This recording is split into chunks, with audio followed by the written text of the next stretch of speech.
मराठा साम्राज्य के संस्थापक मल्हारराव होलकर जी की 332वीं जयंती के अवसर पर हम यहाँ मौजूद हैं।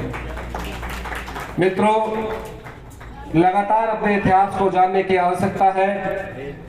हम लोग निरंतरता के भाव के साथ में सीखते हुए और समझते हुए अपने इतिहास की जो विलुप्त हो गई पंक्तियां हैं या जो विलुप्त हो गई चीजों को सार्थक रूप से आगे बढ़ाते रहेंगे और इस भाव के साथ में कि हम एक दूसरे के साथ लगातार जुड़े वाले कहलाने वाले डॉक्टर भीमराव अंबेडकर को नमन करते हुए और इस आयोजन की भूर प्रशंसा करते हुए मैं अपने विचार रखूंगा। कोई भी आयोजन, ये जो मुख्य रूप से आयोजन है होली मिलन समारोह है, मैं सम्मानित मंच व अति सम्मानित उपस्थित मातृशक्ति व सभी बंधुओं को होली मिलन की शुभकामनाएं देता हूं। और कोई भी आयोजन का एक उद्देश्य होता है। हम इस बहाने यहाँ एकत्रित हुए हैं कि होली मिलन समारोह है, लेकिन समाज के इतिहास की चर्चा हो रही है, समाज के विकास की चर्चा हो रही है और हमारी इसमें क्या रचनात्मक भूमिकाएं हैं, क्या हमारी योजनाएं हैं, हमें इस पर भी विचार कर लेना चाहिए। जैसा कि संचालक महोदय ने बताया है कि मैं धनगर मूवमेंट से जुड़ा हुआ हूं, तो इस समय एक महती आवश्यकता है समाज की, जो दलित, शोषित, पीड़ित, वंचित वर्ग में ही हमारा समाज आता है। बहुत कम पूंजीपति धन्ना सेठ इस समाज में रहते हैं और वो भी भिन्न भिन्न पार्टियों में प्रतिनिधित्व करते हैं। मैं समझता हूं कि जो पार्टियां सत्ता में रही हैं, चाहे समाजवादी पार्टी रही हो, चाहे बहुजन समाजवादी पार्टी रही हो, वर्तमान में सत्ताधारी पार्टी भारतीय जनता पार्टी, इसमें समाज के बहुत सारे अपने समाज के लोग प्रतिनिधित्व करते हैं।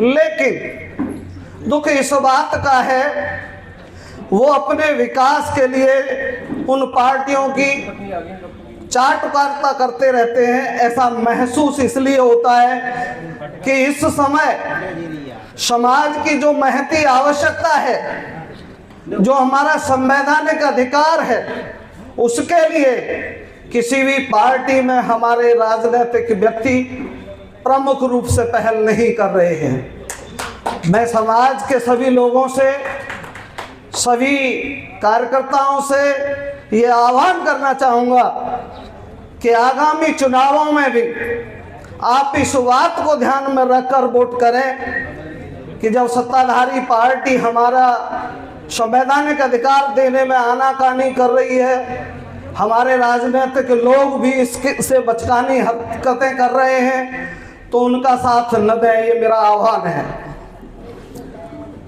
जब कोई भी समस्या होती है तो समाधान भी हो जाते हैं। साथियों, ऐसा ही नहीं कि इसके लिए सारी सरकारें दोषी हैं या हमारे अपने लोग दोषी हैं, हम भी इसके दोषी हैं, क्योंकि हम धनगर प्रमाण पत्र लेना चाहते हैं लेकिन उसका कोई रचनात्मक प्रयास नहीं करते। जैसे कि न तो हम आवेदन करते हैं, न आवेदन निरस्त हो जाता है तो उसकी पहल करते हैं। हमारे बहुत कम साथी ऐसे हैं जिनके प्रमाण पत्र आवेदन निरस्त कर दिए गए हैं, तो उन्होंने 1076 पोर्टल पर इस प्रदेश का एक रिकॉर्ड बना दिया है, शिकायत कर करके कि शासन और प्रशासन इस रिकॉर्ड को गिराने में चिंतित है। तो मैं आह्वान करूंगा अपने सभी साथियों से कि आवेदन अवश्य करें। यदि आपका आवेदन निरस्त होता है तो उससे आगे की बहुत बड़ी प्रक्रियाएं ऐसी हैं कि घर बैठे आप उस पर अपना फीडबैक दे करके उस समस्या से शासन और प्रशासन की नाक में दम कर सकते हैं। और कोई भी कार्य जब संपन्न करना होता है तो उसमें कम संख्या में लगे हुए लोग बहुत अधिक दिनों में कर पाते हैं, और यदि बहुत बड़ी संख्या में एक साथ सभी लोग इस कार्य को करेंगे तो कार्य जल्दी निपट जाएगा। हम असल में उल्टा कार्य करते हैं क्योंकि हम कालिदास के वंशज हैं। जिस डाल पर बैठे हैं उसी को काटते हैं। मैं कानूनी दृष्टि से चैलेंज करता हूं कि पाल, बघेल और धनगर कानूनी दृष्टि से एक नहीं है। ये पाल, बघेल, धनगर का प्रमाण पत्र लेने के लिए बहुत बड़ी समस्या बना हुआ है। तो इस पर भी विचार कर लें और ये तय कर लें कि हमें रचनात्मक रूप से इस समय किस चीज़ की आवश्यकता है। दूसरा, समाज के ये होली मिलन समारोह या मेधावी छात्र छात्राओं का समारोह या 31 मई का कार्यक्रम, अक्सर ऐसे आयोजन होते रहते हैं, लेकिन हम इसमें ऐसी भी कार्य योजना बनाएं कि हमारा समाज इससे लाभान्वित हो। जैसा कि हमारे बुजुर्गों ने नौरंगाबाद पर एक बहुत विशाल भूखंड डाल रखा है, उसमें हम ये प्रयास करें कि वहाँ एक पुस्तकालय, छात्रावास या कोई ऐसा छात्र छात्राओं की सुविधाओं का केंद्र बने जिससे हम अपने समाज की उच्च शिक्षा का विकास की गति दे सकें।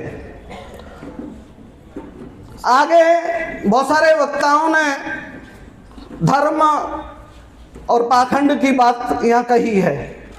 मैं अपना विचार रखना चाहता हूँ कि धर्म एक अंधविश्वास है और अंधविश्वास से अंधभक्ति पैदा होती है। अंधभक्ति से विवेक शून्य हो जाता है और विवेक शून्य होने से आदमी मानसिक गुलाम हो जाता है।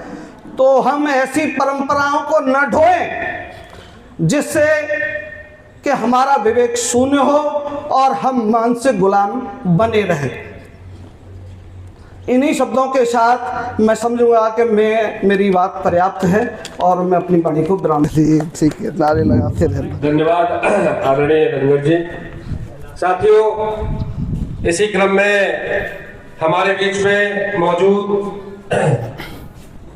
महिला सशक्तिकरण के लगातार प्रयासरत, लगातार काम कर रही डॉक्टर वीनू पाल जी, जो प्रदेश महासचिव है महिला मोर्चा समाजवादी पार्टी उत्तर प्रदेश, मैं आपसे निवेदन करूंगा कि आप भी मंच पर आकर के अपना स्थान ग्रहण करें। डॉक्टर वीनू पाल जी।